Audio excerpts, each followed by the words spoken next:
எபேசியர் 2ஆம் அதிகாரம் 13வது வசனத்தை ஒருவர் சத்தமா தெளிவா படிங்க. முன்னே தூரமாயிருந்த நீங்கள் கிறிஸ்து இயேசுவுக்குள் இயேசு கிறிஸ்துவின் இரத்தத்தினாலே சமீபமானீர்கள்.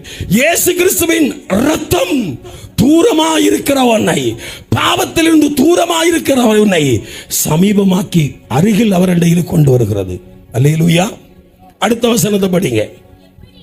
எப்படியெனில் அவரே நம்முடைய சமாதானக்காரனராகி இரு திறத்தாரையும் ஒன்றாக்கி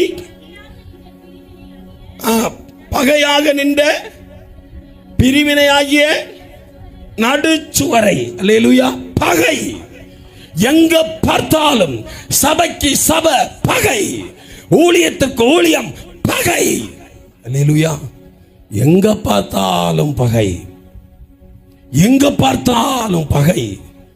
சத்ரு ஒவ்வொரு இடத்தை ஒவ்வொரு விதமாய் கட்டி வைத்திருக்கிறான். ஒவ்வொரு விதமாய் கட்டி வைத்திருக்கிறதை பார்க்க முடியும்.